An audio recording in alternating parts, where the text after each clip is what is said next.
Welcome to this program on Family Matters. Let's continue our previous topic of choosing the right person as your life partner.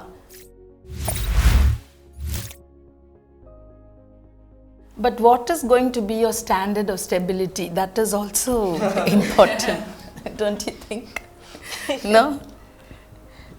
We are saying we want to stabilize ourselves. We want to do this, we want to accomplish this. But what is the standard that you're going to have? What is your threshold, I think? Yeah. Until where do you go? You've decided, And then okay, say, I'm there. I'm stabilized now. I think that that is entirely person specific only when you say stability, because there can be someone who's let's say earning like 8,000 per month and ready to get married next month. Yeah. But then there can be someone who's earning like 40,000-50,000 but not ready to get married. So that's always person specific, and we can't argue on that point. And another thing that I would probably advise or let people know is that don't spend too much on the wedding is what I would say. Oh, you've gone to the next stage of spend. That's where the huge fear creeps in for all the youth. Where I think one of the major reasons why most of the people that I know are not getting married yet is one of the reasons that they quote is, no, if I do it now, I'll have to take up a loan, and I don't want to end up in a huge loan, in a huge debt, and I don't want that for now. So, and that makes sense. That makes complete sense for us. If you can convince your parents to tell them that no, let's not have a huge or a grand event, and at the end of the day, it's going to be just three people: God, you, and your spouse. So, if it's not, and now with this whole pandemic situation, I can see loads of people getting married. God himself has answered this. Exactly. So now loads of people are getting married. It's like last year March was filled with wedding invites on my WhatsApp, and I was like, what's happening? So I think money also does play a huge role, but we shouldn't set our standards based on what the society is expecting from us. Yes. I think That's what I was trying to get from y'all, that it depends on each person. So you can give in to your standard. It's not important that you have to reach this standard. In that case, to please your parents, to please the society, because we have to live together with them. So you can lower your standards. And I think while we were, just before we started recording this, we were talking about how do we know that is the right person for me. Like when we were hearing different things, looks is easy. You can look at the person and say, yeah, this person is beautiful, this person is handsome. But when you go for a spiritual character, and I believe you were talking about friendship, so would you like to say that to our viewers? For example, let's take even your church. So if the entire youth in the church will be of one perspective, they might have the same vision, like Great Commission is their vision. And if you're in that kind of a church and you're in that kind of a setting, and then even your pastors can help you out in this matter, is what I would say. If you're really interested in a girl, then instead of you directly going and talking to her and probably spoiling things, you can talk to your pastor maybe, and or your mentor, and let them know that, hey, I think I like this girl, and I just want to let you know and keep you accountable. And if there's any possible options, you let me know on the forward. So I think that will be more of a healthy way to identify, because when I tell to my mentor, and my mentor talks to the mentor of the girl, maybe example, then they'll be able to figure out if this will be a right choice, if this will be accurate, or if it's not, then my mentor can let me know that no, hey, let it slide, it's not going to happen, or no, or you wait, or stuff like that. So again, it all comes back to the leadership that God has given us, and us trusting God and obeying God. So it always happens when, like, see, even with Sarah didn't have the idea of sending in Haggai until God actually told it. So after God told only, she got so excited of wanting to have a son, and then she sent in Haggai. So Haggai was still there. She was still the servant only. But then she didn't have the idea all these years. After God told that, she got all excited. So we shouldn't do that. So if so many years God was faithful enough to bring you up there, then you have to trust your pastors, you have to trust your mentors, your leaders. And if you really have something, go tell them. And if they find it suitable, they might say okay, or they might say no. Simple.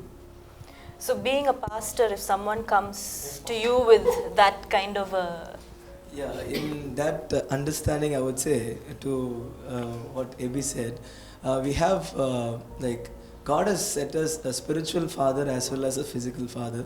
So God has given us two perspectives to have the both understandings of life.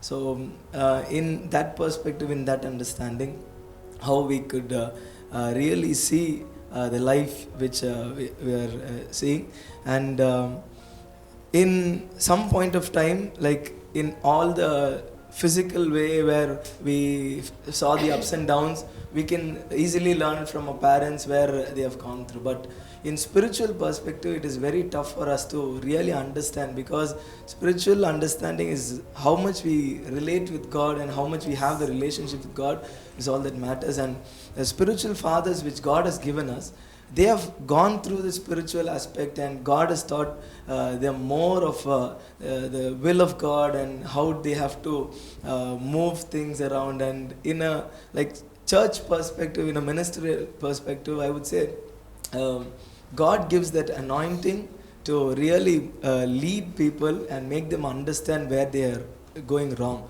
because we never know the true where we have gone wrong in our spiritual understanding. so a mentor, a spiritual mentor is very important. Yeah, very important. That's what in choosing Hebrews a- like 12 says, like a physical father and a spiritual, it talks about a spiritual father also. So the Father in heaven who gives a spiritual father is because to lead our spiritual life also in a way that we flourish both in God's will as well as in this world. Yes. So, This is to you, Auntie. Out of all your experience, you would have seen people who have actually put that fake mask and who are really good in their spirit, in their walk with God. How would you help us to be Identify very that. discerning in identifying the right person? I would say that it's quite difficult to identify, as you said, I agree to that. But again, you have to go to God and depend on Him only.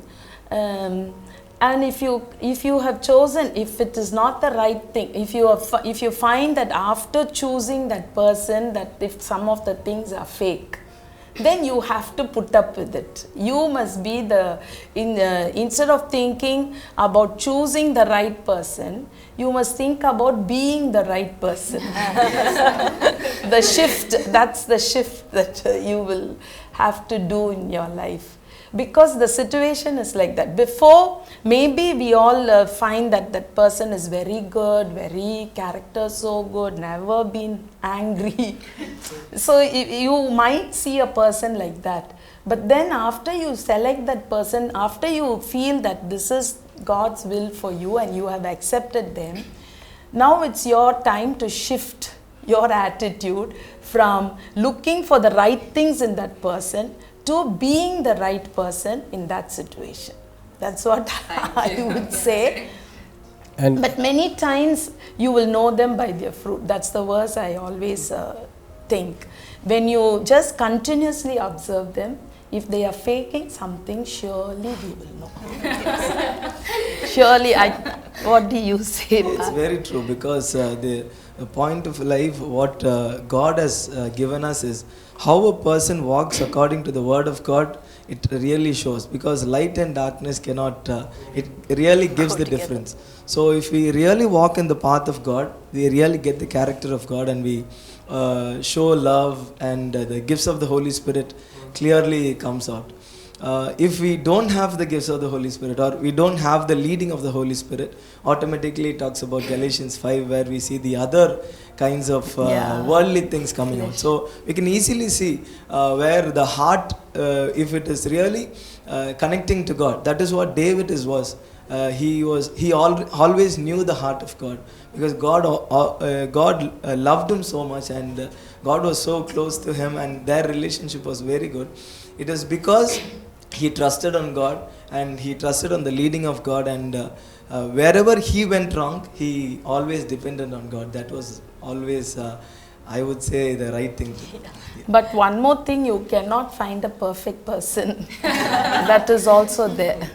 You have to give in to certain things. You may be expecting you may have certain expectations, but out of 10, if there is 4, then you must say, okay, that's what I feel. And if your parents feel that this is okay, then all the more you can have the confidence to agree and choose that person.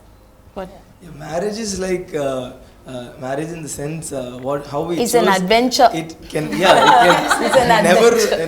never we can never find a right person. Right person. But when God gives us, it is not, God did not create Adam separately and Eve separately. Together. He created Eve from Adam because they both go together because of God, because of His creation.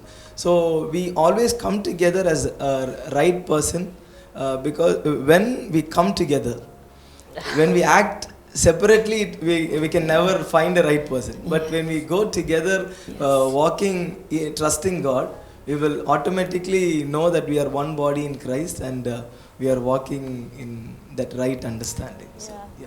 I think we probably are running out of time also. It's an interesting topic to discuss with young people.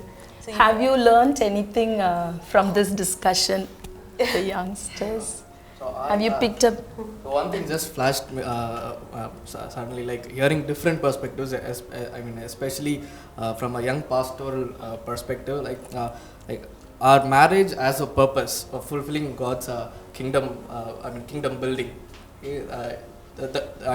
Everything boils down to that. Yes. Coming together and being one and helping to build the kingdom of God, so that when He comes, it will feel like home.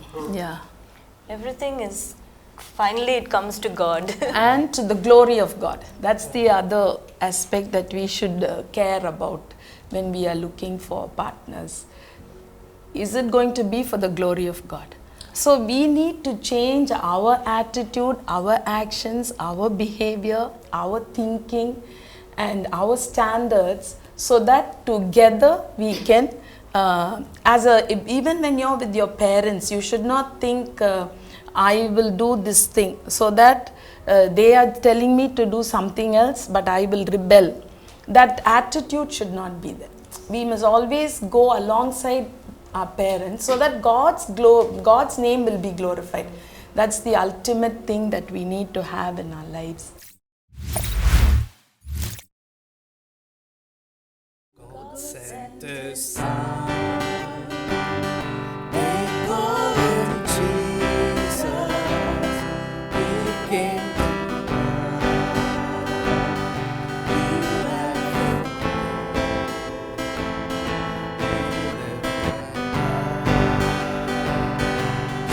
by my Father, an empty grave is there to prove my Savior lives.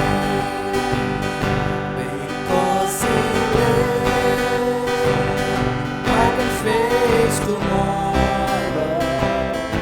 Because He lives, all fear is gone. Because I know, yes I know, He holds my future. And life is worth the living just because He lives. Because He lives, I can face tomorrow. Because He lives, all fear is gone. Because I know, yes I know, He holds my future. And life is worth the living just because He lives.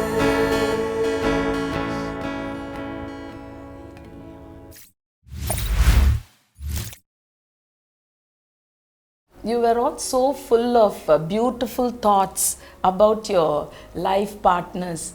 I can see how much of time you have spent in thinking about all these things. So wonderful to see, because when in our own lives, in my generation, we never thought like this. We used to rely on our parents' decisions for everything.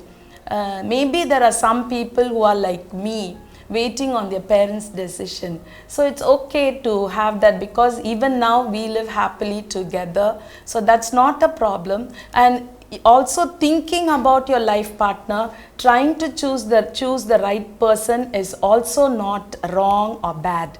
It's good to do that also, because the times are changing. We are living in a changing world.